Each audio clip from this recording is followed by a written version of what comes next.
On a routine flight, a woman's strange behavior sets off a chain of terrifying events. Then a baby's scream shatters the calm, revealing a dark secret no one could have imagined. Stay with me as we uncover the mystery that turns an ordinary journey into a fight for survival. And before we start, I'd love to know, where are you watching from? Drop a comment below and share your thoughts. Now, let's begin the story. Samantha Hayes wasn't expecting anything out of the ordinary when she boarded the red-eye flight from New York to London. She had taken this route dozens of times before, always for work, always with her noise-canceling headphones and a window seat. This time, though, something fell off. She couldn't put her finger on it at first. Maybe it was the way the air in the cabin seemed heavier than usual.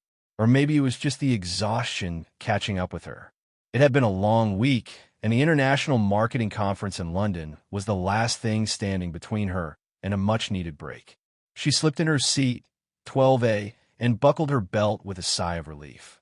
A flight attendant moved past her with the routine safety checks. The cabin lights dimmed. The hum of overhead fans blended with the quiet rustle of passengers settling in. A man in a business suit clicked away on a laptop across the aisle. Two teenagers behind her argued over which movie to watch. Everything felt typical until Samantha glanced up and noticed the woman in 12C. She was strange. That was the only word that came to mind. The woman had arrived late, nearly breathless, her coat wrapped tightly around her despite the cabin's controlled climate. She didn't remove it, even as other passengers settled into T-shirts and travel blankets. Her hands, thin, veined, and trembling, clutched the sides of her seat like she was preparing for impact. Her eyes darted around constantly, rarely blinking. Samantha watched her from the corner of her eye, trying not to be obvious. The woman muttered to herself, too soft to make out but steady, almost like a chant. Every few seconds, she'd glance toward the front of the plane, then over her shoulder, then up at the ceiling. Her lips moved silently, and her face wore a grim expression, somewhere between dread and desperation. Samantha tried to look away, but something about this woman tugged at her instincts. There was no aggression in her behavior, no outright danger, just a deep, bone-chilling wrongness that Samantha couldn't explain. She leaned back in her seat and opened her tablet, trying to distract herself with a book. But then, from 2 rows ahead, a baby started screaming. At first, she didn't think anything of it. Babies cry on planes. It's practically expected. But this cry was different. It wasn't just fussy or tired. It was high-pitched, raw, and absolutely piercing. It rang through the cabin like an alarm bell, startling several passengers. The mother bounced the baby gently on her lap, whispering soothing words, but the baby only screamed louder. It was the kind of scream that made your skin crawl, like the child was in pain or terrified. Samantha's eyes flicked back to the woman in 12C. She was frozen, her knuckles white as she gripped the armrests. Her lips were still moving, faster now. Her eyes wide, glassy. She seemed to be watching something that no one else could see. The moment the baby started crying, her whole demeanor changed, from anxious to nearly panicked. A flight attendant approached the crying baby with a kind smile and a warm bottle, but nothing helped. The baby's face was red, tiny fists clenched, still screaming. A few rows ahead, someone muttered something about noise and how they'd never fly coach again. Another passenger put on headphones, but Samantha couldn't tune it out. Not just the sound, but the feeling it brought with it. Something was wrong. Something deeper than just a baby upset mid-flight. She turned again to the woman across the aisle. The woman was whispering now, still unintelligible, but more urgent. Her eyes locked briefly with Samantha's, and in that split second, Samantha saw something in her expression that made her heart skip. It wasn't madness. It wasn't confusion. It was fear, raw, unfiltered fear. The woman looked at her like someone about to witness something horrible. And then she mouthed something. Samantha couldn't be sure. Maybe it was just her imagination. Maybe the stress and exhaustion were playing tricks. But she thought the woman had mouthed 3 words. Don't fall asleep. Samantha couldn't shake what had just happened. She sat still in her seat, suddenly hyper-aware of the tight press of her seatbelt and the low, persistent hum of the engines outside the window. The woman in 12C had definitely looked at her, and she had definitely mouthed those words, "Don't fall asleep." It wasn't the kind of phrase you heard lightly, especially on a plane thousands of feet in the air, hurtling across the Atlantic. Samantha swallowed hard, her mouth suddenly dry. Her fingers curled around the edges of her tablet, but she no longer had any interest in her book. The woman across the aisle had stopped whispering and was now staring straight ahead, lips pressed into a thin line, her face pale and drawn. Samantha glanced around, hoping to catch someone else noticing what she had. But everyone seemed absorbed in their own little worlds, earbuds in, screens glowing, heads tucked against pillows. Even the mother with the baby was too focused on calming her child to notice the strange woman's behavior. Samantha leaned slightly toward the aisle, pretending to stretch her legs, but really trying to get a better look at the woman. Something wasn't right. Her coat, for one, was far too bulky. It was buttoned up to her neck, even though the cabin was comfortably warm. Her hands trembled constantly, her nails chewed down to the quick. She hadn't touched her complimentary water or snack. She sat perfectly still, as though moving would trigger something. And her eyes, those eyes didn't just look tired or scared. They looked haunted. Samantha considered calling a flight attendant, maybe mentioning that the woman looked unwell. But what would she say? That a passenger seemed nervous and whispered to herself? That she mouthed something ominous during turbulence? It wasn't illegal to be anxious on a plane. Still, something deep in Samantha's gut told her this wasn't just nerves. She reached down to her bag and quietly pulled out a small notepad and pen she always carried. She scribbled a quick note. "Are you okay?" Then, with a glance to make sure no one else was looking, she tore the paper off, folded it discreetly, and leaned across the aisle. "Excuse me," she said softly, holding the note out. The woman flinched as though she hadn't seen her coming. Her eyes darted to the note, then to Samantha's face. For a moment, she hesitated, then took the paper with trembling fingers. She unfolded it, stared, then picked up the pen that Samantha had left with it. Her hand hovered for a second, then she scribbled something back and folded it quickly. She handed it over without making eye contact. Samantha took the note, heart pounding, and opened it under the dim cabin light. The woman's handwriting was uneven and rushed. It read, "They took the baby. That thing isn't human. Don't trust anyone. Please stay awake." Samantha's breath caught in her throat. Her eyes darted toward the woman again, but she was already looking away, arms wrapped tightly around her chest, rocking ever so slightly. The note trembled in Samantha's hand. Her logical brain fought to explain it away. Delusions, paranoia. Maybe the woman was mentally ill, suffering a breakdown. Maybe she hadn't taken medication, or maybe she was under stress. But something about the way she wrote it, the desperation in her scribbled message, felt chillingly real. Not imagined, not performative. It was the kind of fear that came from knowing something, experiencing it. The baby was still screaming 2 rows ahead, louder now, hysterical. And yet, something in the sound had changed. It wasn't just frightened anymore. There was something unnatural in the tone, a pitch that made the hairs on Samantha's neck stand up. She clutched the note tightly and sat back in her seat, mind racing. She couldn't ignore what she'd seen, couldn't ignore what she'd just read. And deep down, she knew this flight was no longer just a routine trip across the ocean. Something was terribly, terribly wrong. And she had this sinking feeling that staying awake might be the only way to survive. The baby's wailing had reached a fever pitch. It wasn't just loud, it was wrong. The sound rose and fell in strange, unnatural patterns, like it was mimicking a cry rather than producing it. Samantha had never heard a baby scream like that before. It didn't rise from the lungs the way human cries did. It echoed through the cabin like it came from somewhere deeper, somewhere colder. She stared ahead at the mother bouncing the infant, her motions mechanical, rhythmic, detached, almost like she wasn't trying to calm the baby, but just going through the motions to appear normal. Samantha narrowed her eyes. The woman, young, mid-30s, with soft auburn hair pulled into a neat bun, didn't look tired or stressed, as you'd expect a mother with a screaming infant to be. In fact, she didn't look anything. Her face was blank, her gaze fixed straight ahead, not even flinching as the baby's howl shrieked into her ear. Her arms moved in the same consistent rhythm, back and forth like a pendulum. No passenger around her seemed to notice anything strange. A few turned to glance, mildly annoyed, but quickly returned to their own distractions: podcasts, movies, books. Someone a few seats down slipped on a sleep mask and reclined. Samantha couldn't believe it. Was no one else hearing how inhuman that cry was?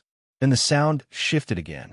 It dipped, mid-scream, into a frequency so low it rattled Samantha's bones. Just for a split second, almost too fast to process. The baby stopped, held its breath, and then let out another wail. This time a screech that spiked into a high-pitched tone like nails on glass. Several people flinched this time. One man looked up from his tablet and frowned.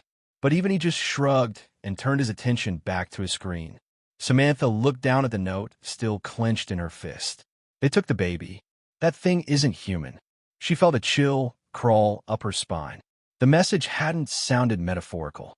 The woman in 12C hadn't said the baby was acting strange. She said it wasn't human. And now, listening to the scream twist and contort in ways no human throat should be able to produce, Samantha was beginning to wonder if she had misunderstood less than she thought. She leaned slightly into the aisle, trying to get a clearer look at the baby. The overhead lights were dim now, casting everything in a soft amber glow, but she could just make out the bundle of blankets clutched in the woman's arms. The shape was odd, not large, but strangely rigid, not squirming as babies normally would. In fact, the baby hadn't moved at all, only screamed. She squinted harder. Was that a shadow under the blanket? No, not a shadow. Something twitching. No, shifting just beneath the surface of the fabric. A ripple like something crawling underneath. Samantha jerked back in her seat, heart racing. The mother had seen her. For just a moment, her head had turned. Her eyes, glassy, vacant, met Samantha's. No warmth, no emotion, just flat, empty stillness, as though her body was present, but something else was behind those eyes. Watching. A terrible thought began forming in Samantha's mind. What if the woman in 12C wasn't hallucinating? What if the warning wasn't just the product of some psychotic break? What if she was right? Samantha looked at her fellow passengers, scanning for any sign that they were noticing the same things. But no one was reacting. It was as if the longer the scream lasted, the more numb everyone became to it. As if the sound was doing something, wearing people down, dulling their senses, lulling them into a kind of waking trance. The man across the aisle who'd been typing furiously an hour ago, now slumped in his seat, eyes closed, mouth slightly open. A college-age girl next to him sat frozen with her earbuds still in, her head tilted slightly as if listening. But her music had stopped playing long ago. Samantha could hear the faint silence from the tiny buds in her ears. The scream continued. It had become part of the background now, a droning, hollow echo that filled the entire cabin with invisible dread. The woman in 12C rocked faster. Samantha clutched the armrest, realizing something horrifying. The passengers weren't ignoring the sound. They were forgetting it, as if their minds were being trained to overlook it, to sleep through it. And suddenly, Samantha understood the warning in that note all too well. She couldn't fall asleep, because sleep wasn't just dangerous now. It might be exactly what it was waiting for. The note burned in Samantha's hand like a live wire. She didn't know what scared her more, the woman's desperate warning, the strange behavior of the baby's mother, or the sound that refused to be forgotten. What she did know, with sickening clarity, was that something was deeply wrong on this flight. Her instincts screamed at her to stay alert, to stay awake, and to keep the note hidden at all costs. She glanced again toward 12C. The woman who had passed her the note was clutching her seat's armrests, her knuckles white, lips pressed together in a tense, silent prayer. She hadn't moved since their exchange, not even blinked. Samantha wanted to communicate something back, reassurance, understanding, but the woman refused to meet her gaze again. Samantha folded the note and slipped it into the small notebook she always carried, wedging it behind a blank page. She was about to return the notebook to her bag when movement caught her eye. A flight attendant, tall, neat, red-lipped, was making her way slowly down the aisle, tray in hand, offering drinks with an overly rehearsed smile. Her name tag read Mila. Her steps were perfectly balanced, her posture too straight, her gaze just a little too unwavering. As Mila passed row 12, she paused. Samantha froze. The attendant turned, slowly, deliberately, and stared directly at the woman in 12C. "Everything all right here, ma'am?" she asked, voice smooth but hollow. The woman didn't respond. She just nodded once, tightly, eyes wide and unblinking. Mila lingered. "You look a bit unsettled," she said. "Are you feeling okay?" Still no answer. Just that terrified, silent nod. Mila tilted her head, as if listening to something only she could hear. Her smile never wavered. Samantha could see the woman's hands trembling now, gripping the edge of the tray table.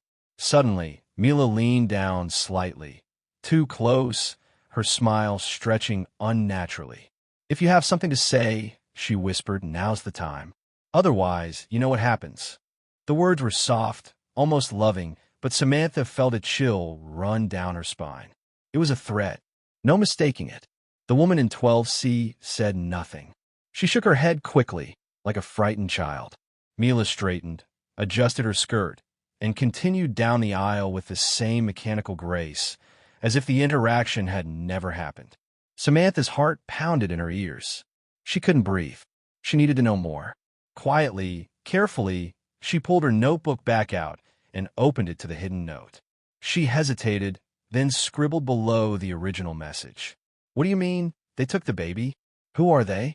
She tore out the new note and folded it into a neat square. When she thought no one was looking, she leaned slightly toward 12C, pretending to reach down for something, and passed it into the woman's lap. The woman snatched it quickly, shielding the motion with her coat. Then she opened it under the flap of her jacket. Several seconds passed. The woman's hand trembled as she wrote a reply. She folded the note and slid it back across the aisle when a nearby passenger sneezed, creating a perfect cover. Samantha retrieved it and opened it quickly. The handwriting was shakier this time, the letters uneven. "Flight crew. Not real. They took the Real baby. That thing is wearing it like a shell. It feeds when we sleep. Stay awake." Samantha's blood turned to ice. She looked up, eyes scanning the crew again. Mila was now chatting casually with a man in business class, pouring champagne, laughing. What was wrong? Her smile never touched her eyes. Her laughter had no warmth. It sounded like someone imitating joy, not feeling it. Samantha looked at the baby again. It was quiet now. Too quiet. The mother still rocked, but the motion had become slower. Robotic, like a loop on repeat. The bundle in her arms no longer screamed. It didn't even move. And yet Samantha felt its presence. A heavy, invisible force pressing into the air. Watching her, she slipped the note back in her book and snapped it shut. Her hands trembled as she gripped her armrests. She couldn't trust the crew. She couldn't trust the mother. She couldn't trust the baby. All she could trust now was the woman in 12C and her own instinct. Whatever was happening on this plane, it had already begun, and sleep might mean never waking up again. Samantha's nerves were stretched taut, each heartbeat thudding with the weight of dread. The baby had gone silent, but the absence of its cry didn't bring peace. It brought pressure, like the cabin air had thickened. The silence wasn't calm. It was watching. She clenched her notebook tightly in her lap. The final warning from the note seared into her mind. "Flight crew. Not real. They took the Real baby. That thing is wearing it like a shell. It feeds when we sleep. Stay awake." She glanced down the aisle again. Mila was now attending to the last few rows, her stride still unnaturally smooth.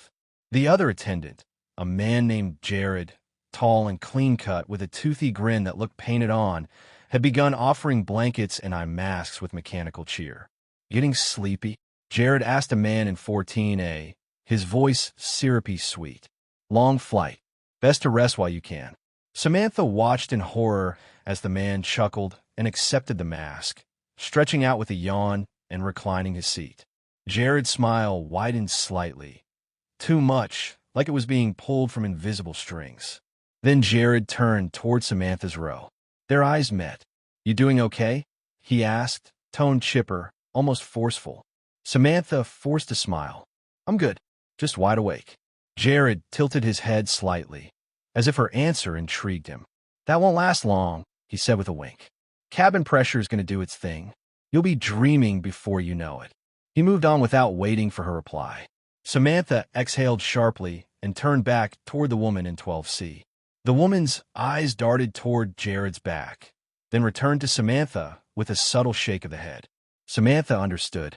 "Don't talk. Don't draw attention." Just then, a new voice interrupted the tense silence. "Excuse me." It was a man, maybe late 40s, sharply dressed in a blazer, standing near the galley with a confused frown. "I asked for a glass of water 10 minutes ago." Mila turned toward him slowly, her smile twitching at the corners. "Of course, sir," she said, and opened a cabinet. She handed him a water bottle with slow, deliberate care, as if the act of service was being acted out for show. The man took the water, but didn't back away. "I also couldn't help but notice your co-pilot hasn't come out once. That normal?" Jared appeared next to Mila in a heartbeat. "Oh, absolutely," he said quickly. "Standard procedure. Long-haul flights often keep pilots in the cockpit unless absolutely necessary. Safety first." The man didn't look convinced. He narrowed his eyes. That baby was screaming bloody murder for over an hour. And now nothing? No apology? No check-in from the captain? "Sir," Mila said, her voice just slightly harder now, "please return to your seat." There was a pause. The man stared at her. Her smile held. Jared didn't blink. For a moment, the entire cabin seemed to hold its breath. Then the man nodded slowly and walked back down the aisle. Samantha tracked him with her eyes. As he passed, he whispered low enough for only her to hear. "You feel it too, don't you?" Samantha didn't respond. Couldn't. He gave her a tiny nod and sat 2 rows behind her, eyes forward, body tense. He knew. He had seen it too. And now, for the first time since the flight began, Samantha didn't feel completely alone. She looked across the aisle. The woman in 12C had tears in her eyes. She mouthed 2 words. "Help him." Samantha swallowed hard. She didn't know what exactly she was being drawn into, but she understood the stakes now. Something was happening to the people who let their guard down. The man behind her, he was awake. He had confronted the crew. That made him a target. Just like her. She tightened her grip on the notebook. She would not sleep. Not now. Not with whatever was happening aboard this flight. Because if the woman's warning was true, sleep wasn't just dangerous. It was a feeding ground. The cabin lights dimmed slightly as the flight entered cruising altitude. Outside the windows, clouds stretched in endless layers beneath the wings, but inside, a quiet dread had settled like fog. The air buzzed with tension, not from turbulence, but from something less visible, more insidious. Samantha sat perfectly still, every muscle tight, her fingers still clutched around the notebook on her lap. She wasn't sure how long she could stay awake, but she knew one thing for certain. She could not afford to fall asleep. The man in the blazer, seat 14C, shifted forward and leaned in toward her aisle. His voice was low, almost imperceptible beneath the hum of the engines. "They're not what they seem." Samantha glanced around to make sure none of the attendants were watching. Then she whispered back, "Who are they?" He took a beat, eyes flicking to the back of the plane, where Jared was now handing a steaming cup of tea to an elderly woman. "They don't breathe," he said. Samantha blinked. "What?" "I watched them," he continued, voice even lower. "Counted. 5 minutes at a time. They walk, talk, smile, but they never inhale. No chest movement. No sighs. No swallowing. Just mimicry." She felt her stomach twist. "You've been watching them this whole flight?" "I fly a lot for work," he said, finally giving her a name, Daniel. He leaned back in his seat like he hadn't said anything at all. Samantha sat frozen. Daniel's words didn't feel like paranoid delusions. They felt like confirmation, something she had already begun to suspect deep in her bones. She turned toward 12C again, the woman who had first passed the note. Her hands were folded in her lap now, eyes closed, but she wasn't asleep. Her body was too tense, her breathing shallow and controlled. Just like Samantha, she was pretending to rest, playing it safe. Suddenly a low, guttural click echoed from the back galley, like metal on metal, just out of sync with the normal aircraft sounds. Samantha turned sharply. Jared had vanished. Mila was nowhere in sight, either, and the baby began to stir again. A thin, whimpering sound came first. Then a hiss, soft, long, unnatural. It didn't sound like a child. It sounded like something learning to sound like a child. The mother didn't move. She kept rocking, staring forward with wide, vacant eyes. Not tired, not distracted, gone. Samantha glanced at Daniel, who was now sitting upright, alert, jaw clenched. He mouthed, "It's not human." Just then, Mila reappeared near the cockpit, walking calmly back down the aisle with a smile plastered on her face, holding a tray of small pill packets. "Complimentary sleep aids," she chirped, "to help everyone get through the night comfortably." She began handing them out, row by row, dropping a packet onto each tray table with the casual confidence of someone offering mints. Samantha didn't touch hers. Neither did Daniel. The woman in 12C looked at the pill packet like it might burst into flames. Mila reached Daniel's row and hesitated. Her smile widened just a fraction too far. "Not feeling drowsy?" she asked. Daniel returned a thin smile. "I like to stay sharp." Her gaze lingered on him. "Too much alertness can cause paranoia, you know." "Good thing I'm not paranoid," he said, "just observant." Her smile didn't move. "We'll see." Then she turned and walked away. Daniel leaned forward. "I've seen them before," he whispered to Samantha. 3 years ago, on a red-eye to Tokyo. Flight went missing over the Pacific. Never found the wreckage. I got bumped to a different flight last minute. I remember faces like Mila's." Samantha stared at him, heart thudding. "So why are they here again? Why this flight?" "I don't know," he said, "but I think it's a harvest." The words sat between them like a dropped stone. Cold. Final. From the back of the plane came a hiss, low and vibrating. The lights flickered once, then again, and Samantha understood, perhaps for the first time, that staying awake wasn't just about survival. It was about fighting back. The cabin lights dimmed further, casting a sleepy golden hue across the passengers. A gentle, almost hypnotic instrumental track began to play softly over the speakers, lilting, slow, with no melody strong enough to latch onto, only enough to dull the mind. Samantha sat stiffly in her seat, her whole body resisting the subtle pull of drowsiness. Every instinct screamed that this was no normal flight environment. It was curated, manipulated, engineered for sleep. She could feel the pressure in her head now. Not just the altitude, but something else. Something that settled behind her eyes and pulsed gently, like fingers massaging her mind into submission. She shook her head quickly and blinked hard. "Stay awake. You have to stay awake." Daniel beside her was tapping his leg nervously, the motion rhythmic and deliberate.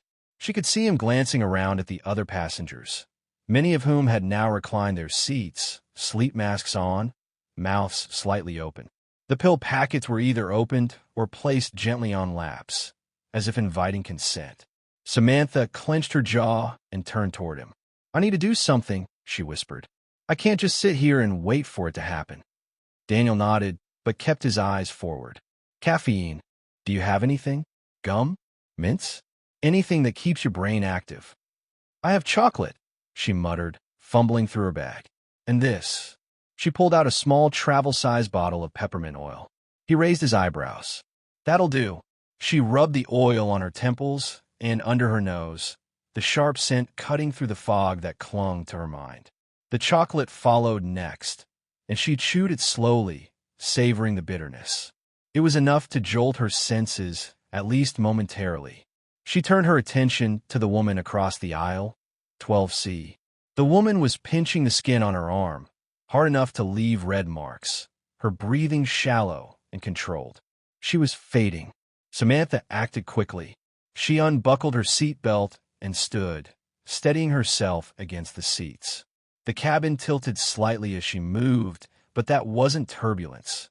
It felt more like the plane itself shifted, responding to her awareness. She crouched beside the woman's seat. "You need to stay with me," she whispered. "Whatever's happening here, it's happening when people fall asleep." The woman's eyes fluttered open, dull with exhaustion. "It's pulling at me, like it's in my dreams already." Samantha grabbed her hand. "Peppermint, try this." She offered the bottle. The woman inhaled, eyes widening as the sting hit her nostrils. She nodded slowly. "Thank you. I'm sorry. I've been trying. They get stronger when you resist." Behind her, she heard footsteps, soft and steady. Samantha looked up to see Jared standing 3 rows behind them, watching silently. His face was unreadable, his smile gone. She rose quickly, returning to her seat without a word. She could feel his eyes on her as she sat, buckled in, and forced her gaze forward. Daniel leaned over. "You need to be careful. They're watching now." "I don't care," she said through clenched teeth. "We can't let them win." Then, without warning, the baby cried out again, shrill and sharp. And this time it was accompanied by a sickening wet pop, like bones rearranging under skin. Samantha whipped her head toward the source. The mother still sat motionless, rocking gently, but the bundle in her arms now writhed. Not in a human way, no. It twisted, bulged, then settled again beneath the blanket. Daniel grabbed Samantha's arm. "We don't have much time." She nodded. Her eyelids were heavy now, her pulse sluggish. "We need to find out what it is," she whispered.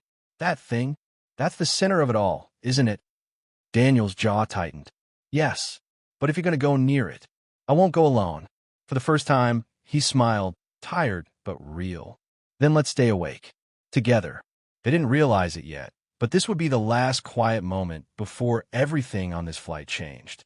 The air in the cabin had grown dense, almost syrupy, as if time itself had slowed. Samantha could feel it pressing against her skin, each breath harder to draw. Her senses, heightened by adrenaline and peppermint, latched onto every movement around her, every flicker of a screen, every groan of the aircraft. But her focus kept returning to that row near the back, to the thing wrapped in blankets, cradled by a mother who hadn't blinked in 20 minutes. She stood again. This time, Daniel followed without a word. Their footsteps were slow, steady, cautious, just 2 passengers stretching their legs. Nothing more. They passed sleeping bodies slumped in window seats, the rhythmic hum of the plane blending with faint snores and soft music still playing overhead. But underneath it all was something else. A vibration, a pulsing, almost imperceptible thrum that resonated beneath the floor, through the soles of her feet, and up into her bones. They reached the row. The woman holding the baby didn't look up. Her face was too still, her eyes glassy and fixed forward. She rocked slightly, like a metronome, her motion unchanged since the beginning of the flight. But now, up close, Samantha could see the truth. Her arms weren't holding the baby. They were stiff, wrapped around something far heavier, something shifting beneath the blanket. Samantha crouched beside her, Daniel keeping watch over her shoulder. "Ma'am," she said softly, "is everything all right?" No answer. The bundle moved again. And then, something terrible happened. The edge of the blanket slipped, just an inch, but it was enough. Enough to see what wasn't supposed to be there. Where there should have been a baby's soft, round head, there was skin too gray, too taut. No hair, no features, just folds, almost like gills slightly pulsing on the sides. Something wet gleamed beneath, and then it turned, as if sensing her. There were no eyes, not in the human sense, but something beneath the skin looked at her, saw her, knew her. Samantha recoiled instantly, heart leaping to her throat. The woman didn't react. She simply began to hum. A low, atonal sound, strange and ancient, like something pulled from forgotten ocean. Daniel pulled Samantha upright. "We need to go," he whispered harshly. But as they turned, Jared was suddenly there. He stood in the aisle, his face carefully blank. "Is everything all right back here?" His tone was light, but his eyes, no longer warm, were predatory, unblinking. Samantha tried to steady her voice. She looked like she needed help. Jared smiled. Oh, she's quite all right. New mothers often look a little drained. Flying is hard on them. Behind him, Mila appeared as if summoned. We appreciate your concern, she said, and for the briefest moment, her lips didn't move in sync with her words. Daniel stepped in. We were just heading back to our seats. Jared didn't move. You're welcome to remain here. We'll be dimming the lights soon. It's better to sleep. No thanks, Samantha said quickly. I have a fear of flying. Can't sleep through it. Mila tilted her head bird-like. That's a shame. Sleep is the only real escape up here. That word again, escape, spoken like a warning. Samantha and Daniel squeezed past them, returning to their seats in silence. But Samantha's hands were shaking. It's not a baby, she whispered once they were seated. I know, Daniel said grimly. And I think it's the reason we're all here. They sat quietly, listening to the soft music and the eerie hum of the engines, trying to suppress the truth building between them. Whatever that creature was, it wasn't alone. And this flight was its feeding ground. And they were running out of time. Back in their seats, Samantha stared at the seatback screen in front of her, though she wasn't watching anything. Her mind spun. The thing wrapped in blankets wasn't human. The woman holding it, if she was even a woman at all, was part of something far bigger than she could yet grasp. Every passenger asleep around her could be prey or part of the system. She didn't know who to trust. But then she remembered something.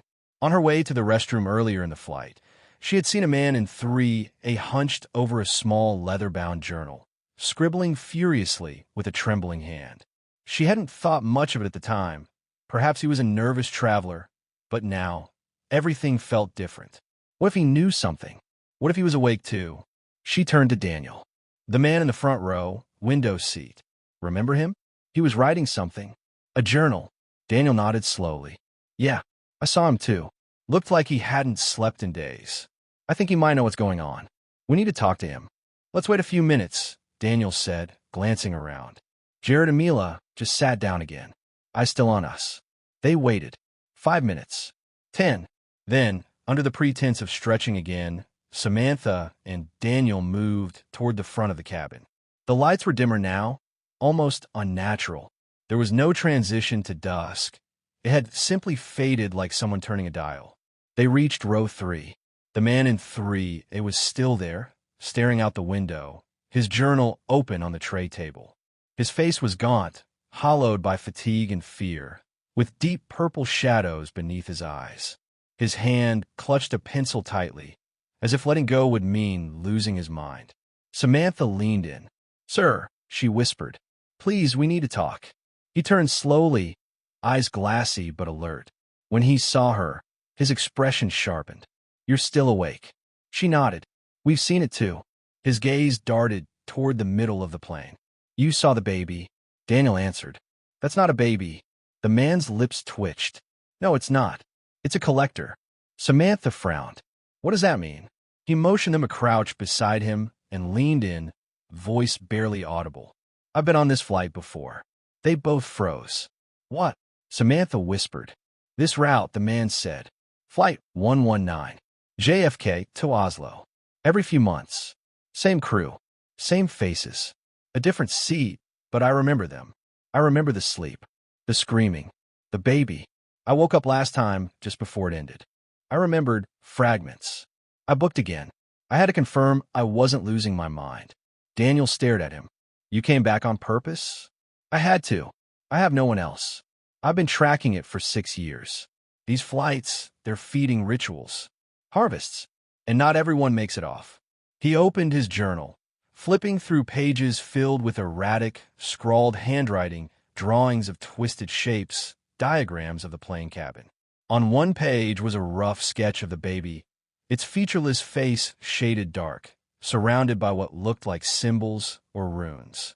It takes them in their sleep, he continued. Pulls something from them. Not just life, something deeper. And then they forget. The ones who survive, I mean. They disembark like nothing happened. Samantha's voice trembled. So how do we stop it? The man in 3A hesitated, then turned to the back of the journal. There, he had drawn what looked like a small hatch beneath the galley floor at the rear of the plane. This hatch, I've seen it open once. Briefly, there's something beneath the plane. Some kind of chamber. Daniel looked grim. We need to get in there. The man's eyes met Samantha's. If you're serious about stopping this, there's no going back. If you open that hatch, you might not survive. Samantha nodded. We can't sleep. We have to find out what's down there. And for the first time, the man allowed himself the smallest flicker of a smile. They were already more awake than they ever expected. Samantha's mind raced as the man's words settled over her like a cold wave.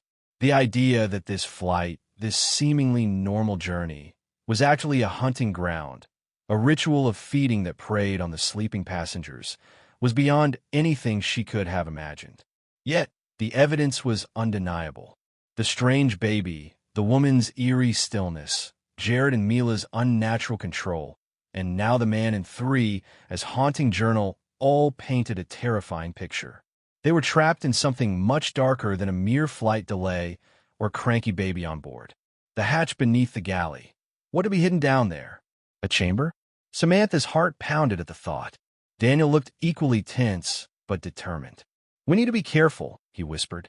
If they know we're awake, they'll do anything to stop us. The man nodded grimly. I've watched them for years, studied their patterns. They feed off fear, but also something else, memories, souls. Once they latch on, you're gone.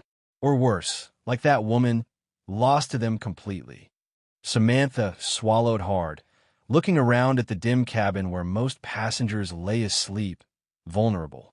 How do we find the hatch without drawing attention? Daniel asked. The man flipped to another page in his journal, revealing a crude map of the plane's interior with a series of dots marking suspicious spots. We have to distract Jared and Mila. When their eyes aren't on us, that's our chance.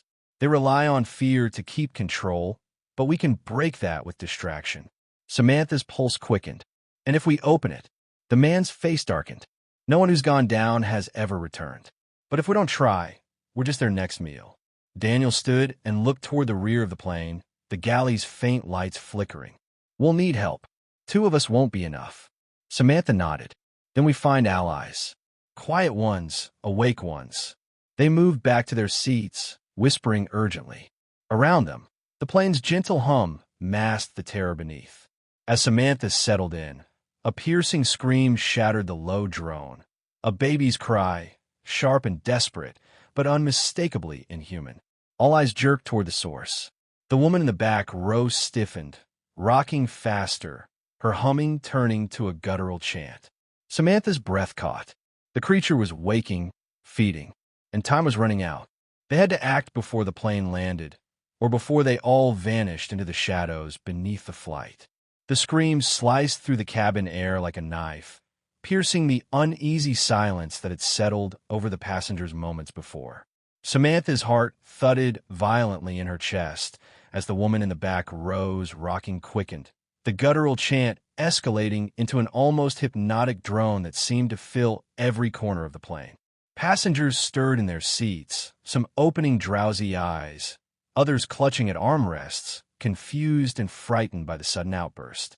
Daniel's hand found Samantha's, squeezing tightly as his gaze darted toward Jared and Mila, who both stood abruptly, their faces contorted with a strange mix of irritation and hunger, eyes burning with unnatural intensity. The man in 3 swiftly closed his journal and tucked it beneath his coat, his body tensing as if bracing for a storm. Samantha felt a cold sweat break across her forehead. They were no longer hiding their true nature. Whatever they were, the ritual was beginning again, and this time it seemed more violent, more desperate. She could almost feel the invisible threads of fear tightening around every passenger, pulling them into a collective trance from which escape seemed impossible. But Samantha and her small band were wide awake, aware, alive, and that was both their greatest weapon and their deadliest curse. She glanced around, catching fleeting eye contact with a young mother clutching her toddler, a businessman tapping nervously on his phone, a teenager staring blankly ahead. None seemed aware of the true horror unfolding just a few rows behind them. We need to move. Now, Samantha whispered fiercely to Daniel and the man in 3A, her voice barely audible over the hum of the chant and the baby's shrieks. They edged cautiously toward the galley, every step measured and silent, hearts pounding as if synchronized to the ancient rhythm thrumming beneath the floorboards. As they reached the rear, Mila blocked their path, her smile cold and sharp as a blade. "Going somewhere?" she asked, voice laced with mock sweetness that sent a shiver down Samantha's spine. Daniel stepped forward, trying to keep his voice steady. "We just need to check on something back here." Mila's eyes flicked to the man's coat, as if sensing the journal tucked away. "I wouldn't do that if I were you," she said. Suddenly, Jared appeared beside her, blocking their exit like a predator closing in on its prey. Samantha's mind raced. They were trapped, yet the hatch in the floor called to her. The promise of answers, of escape, or maybe death. But to do nothing was to accept the slow disappearance into the nightmare that had already claimed so many souls on this flight. With a burst of adrenaline, she lunged past Jared, knocking into him, her hands scrambling to find the latch beneath the galley floor. Daniel and the man in 3A followed, pushing Mila aside with desperate strength. The hatch creaked open, revealing a narrow stairwell descending into darkness, cold and damp. A fetid, otherworldly smell seeped upward, making Samantha's stomach twist. They hesitated only for a moment before descending, each step echoing into a cavernous chamber filled with strange, pulsating walls that seemed alive, breathing, watching. The screams from above faded into an eerie silence. Samantha's flashlight beam cut through the gloom, revealing hundreds of small pods, like cocoons, lining the walls, each containing a shadowy figure, indistinct but unmistakably human, suspended between life and death. The realization struck her like a blow. These were the souls the baby had harvested, prisoners in this monstrous sanctuary. Panic surged, but gave way to steely resolve. "We have to shut this down," she whispered, voice firm despite the fear. The man from 3A pulled out a small device from his coat, something that looked like a crude detonator. "This will collapse the chamber and disrupt their feeding cycle. It's our only chance." As Daniel set the timer, Samantha glanced back toward the hatch, toward the normal world above, and then at the pods. She knew that once the device was activated, there was no turning back. The chamber began to rumble, the walls trembling as ancient machinery awakened. Time was running out. The screaming baby's cry echoed faintly above, a desperate wail that promised this nightmare was far from over. But in that moment, Samantha, Daniel, and a man in 3 took their fate into their own hands, ready to fight for their lives, for every soul trapped in that hellish flight, and for the chance to finally break free from the darkness.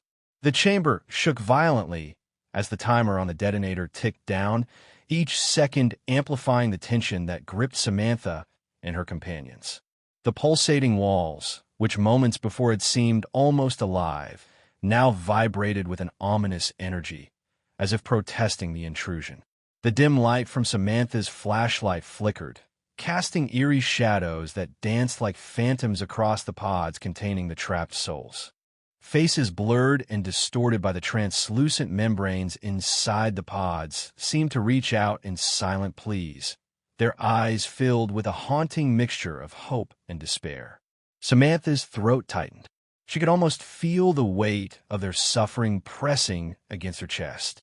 Daniel stood rigid, his gaze scanning the chamber's walls for any sign of a trap or a hidden exit. The man in 3A, whose name Samantha had learned was Marcus, whispered urgently, "Once the device detonates, we have less than a minute to get back up those stairs. The whole place will collapse." Sweat beaded on their foreheads as the countdown approached its final moments. Suddenly, a low, guttural growl echoed through the chamber, and the walls seemed to pulse faster, as if awakening to defend their dark secret. Shadows coalesced into twisted, humanoid shapes, guardians born from the very darkness itself. They moved swiftly, silent but deadly, closing in on the trio with malevolent intent. Samantha's heart pounded fiercely as she drew on a deep well of courage. She grabbed a metal rod from the floor, wielding it like a weapon, ready to fight for every breath. Daniel pulled a small flare from his pocket, igniting it to illuminate the encroaching figures. Marcus shouted, "Run!" Now, they bolted up the narrow stairs, the creatures snapping at their heels, the chamber trembling violently beneath their feet. As they emerged back into the galley, the hatch slammed shut behind them with a thunderous boom. The entire plane shook, passengers jolting in their seats as the structure groaned in protest.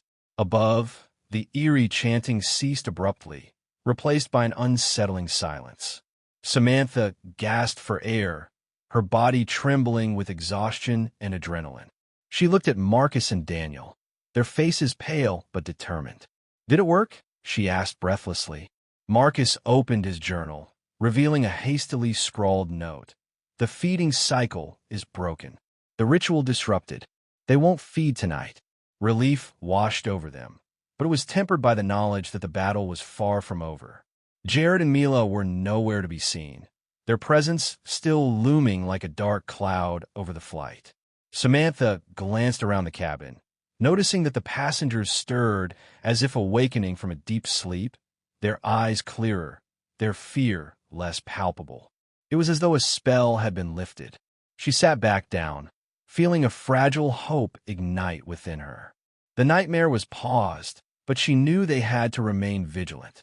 As the plane began its final descent, Samantha made a silent vow to uncover the truth behind these flights, to protect those trapped in the shadow between sleep and waking, and to ensure that no one else would disappear into the darkness. The screaming baby, the mysterious woman, the dark rituals, they were all pieces of a puzzle she was determined to solve, no matter the cost. As the plane began its descent, the atmosphere inside shifted subtly but palpably. The tension that had gripped every passenger seemed to loosen just enough for a fragile calm to settle. Samantha watched as weary travelers rubbed their eyes, exchanged uncertain glances, and whispered about the strange occurrences of the flight. Her own mind raced, piecing together the fragments of what she had witnessed. The unnatural silence of the woman, the eerie baby's screams, Jared and Mila's haunting presence, and now the dark chamber beneath the galley. What had they truly encountered? She sensed that this was only the beginning of a far deeper mystery. The man who had revealed himself as Marcus sat beside her, his fingers tracing the worn edges of his journal, as if drawing strength from it. "These flights," he said quietly, "aren't accidents or simple haunted journeys. They're a cycle, a ritual repeated through time, feeding off the fear and souls of the innocent." Daniel, still alert, added, "And the baby is not just a child crying. It's a manifestation of something ancient and malevolent, born from the terror that fuels the ritual." Samantha shuddered, but remained resolute. She knew they had to warn others, to stop these flights before more people were lost to the darkness. As the plane touched down and the passengers began to stir, the trio exchanged determined looks. They agreed that once on solid ground, they would find a way to expose the sinister truth behind the flights. But their plans were abruptly interrupted by a sudden announcement over the intercom. "Due to unforeseen circumstances, the flight will remain on the tarmac for further inspection." Samantha's stomach dropped. Unforeseen circumstances rarely meant good news, especially now. Outside the window, the airport lights glimmered faintly in the dusk, but inside the plane, an unseen tension simmered once more. The ritual may have been disrupted this time, but Samantha couldn't shake the feeling that the darkness was far from defeated. She glanced at Marcus and Daniel, their faces reflecting the same grim resolve. Together, they would uncover the secrets buried beneath the wings of this flight, no matter where the journey led next. As the cabin lights dimmed and passengers settled in again, Samantha's thoughts drifted to the woman who had been so still, the baby whose cries had shattered the night, and the countless souls trapped in that hidden chamber. Their story was intertwined with hers now, a story of fear, survival, and the fight against the darkness that fed on the living. The flight was over, but the true journey was just beginning. Once the plane came to a complete stop, the murmur of anxious passengers filled the cabin, their earlier fears replaced by restless uncertainty. Samantha, Marcus, and Daniel remained seated for a moment, gathering their strength and composure before the inevitable chaos of disembarkation. As the overhead compartments opened and bags were retrieved, Samantha's eyes scanned the crowd, searching for any sign of Jared or Mila. They were nowhere to be seen, as if they had vanished into the ether after the chamber's destruction. This absence did little to ease the knot of unease tightening in Samantha's chest. The three of them quietly gathered their belongings, planning to exit the plane swiftly and move toward the airport authorities. Samantha's mind replayed every detail, every chilling moment of the flight. She knew the information they carried would sound unbelievable to anyone who hadn't experienced it firsthand, but they had to try. Upon reaching the terminal, they approached the nearest security desk. Samantha explained the strange events, the secret chamber beneath the plane, and the sinister ritual involving the screaming baby and the pods of lost souls. The officer's skeptical gaze was a wall she hadn't anticipated, but Marcus pulled out his journal, revealing the detailed symbols and notes that corroborated their story. The officer's expression shifted from doubt to alarm, and soon they were escorted to a quiet room for further questioning.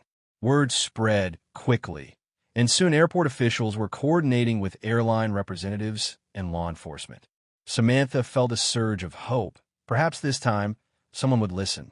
Yet, even amidst the flurry of activity, the shadow of Jared and Mila lingered. Marcus warned them, "They're patient. They'll find another way." Their hunger is never truly satisfied. Samantha clenched her fists, a fierce determination burning within her. She was no longer just a passenger or a bystander. She was a warrior standing against an ancient evil. The flight might have ended, but the battle for those trapped between worlds was just beginning. As night deepened outside, Samantha resolved to delve deeper into the origins of the ritual, to find allies who could help end the cycle once and for all. The screaming baby's wail was a reminder, a haunting call to arms that echoed long after the plane had landed. Days after the harrowing flight, Samantha found herself immersed in research that led her down shadowy corridors of history and folklore she had never dared explore before. Late nights at the library and long hours scouring ancient texts revealed disturbing patterns.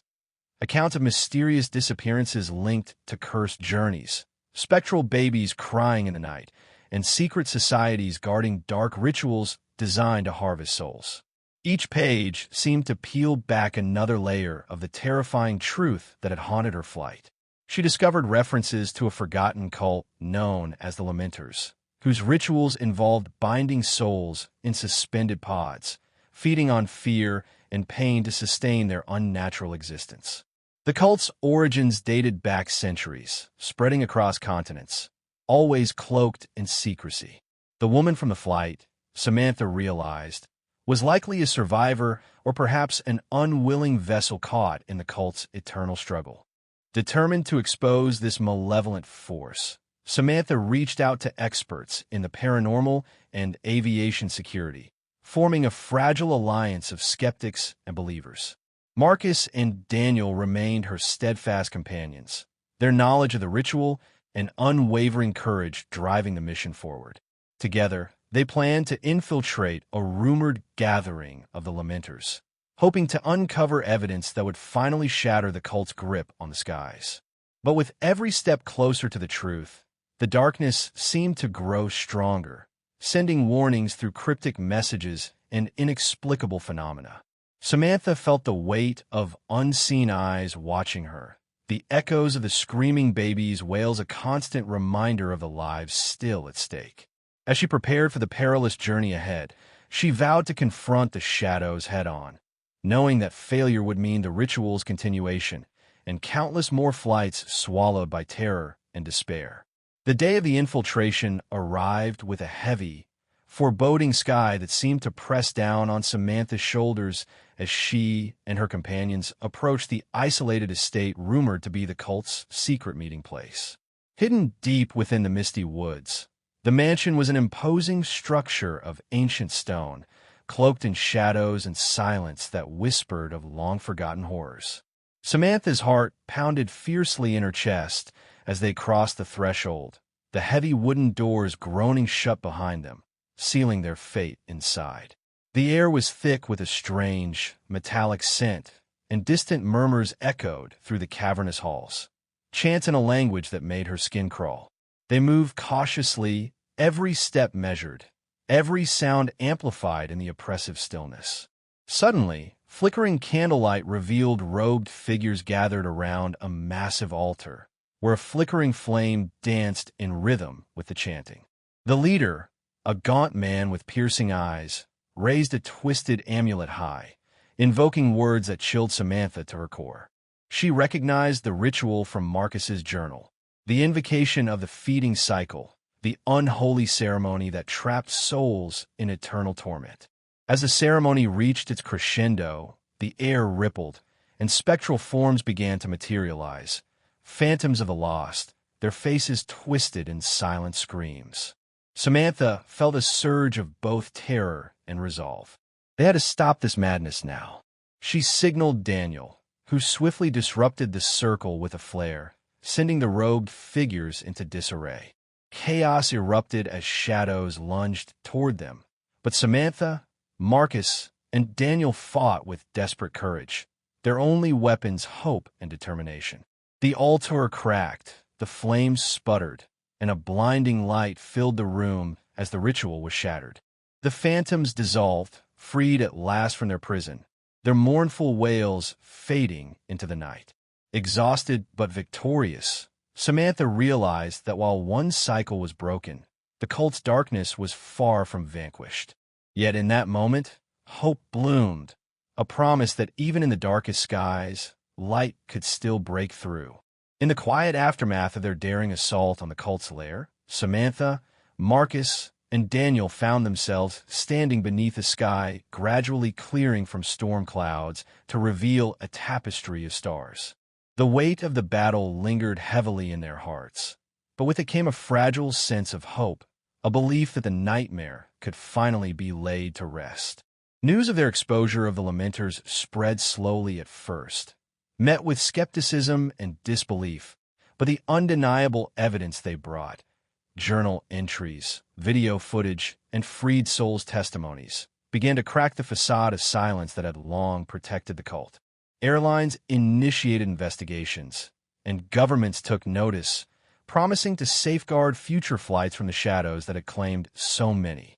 Samantha watched as passengers once trapped in terror regained their lives, the screaming babies' haunting cries finally silenced in their memories. Yet, she knew that darkness never fully dies. It lurks, waiting for cracks to re-emerge. But now, armed with knowledge and allies, she felt prepared to stand guard. Her journey had transformed her from a frightened passenger to a relentless seeker of truth and protector of the innocent. Marcus's journal was no longer just a relic of horror. It was a symbol of resistance, a map for others to follow if the shadows returned. Daniel, ever vigilant, vowed to monitor the skies, ensuring that no ritual could ever take root again. As they parted ways, promising to reunite should the darkness rise anew, Samantha allowed herself a rare smile, a smile of triumph, resilience, and unyielding courage. The flight that had once threatened to consume her became the catalyst for change, a story of survival that would inspire countless others to confront their fears and fight for the light. And so, as the dawn broke over the horizon, Samantha stepped forward into a future uncertain but filled with promise, knowing that sometimes the scariest journeys lead to the brightest destinations. Thank you so much for joining me on this intense and unforgettable journey. Samantha's story reminds us that courage can arise in the darkest moments, and that even when faced with terrifying unknowns, hope and determination can light the way forward.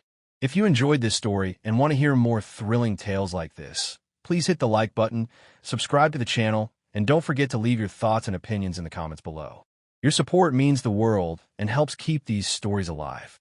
Until next time, stay curious and brave.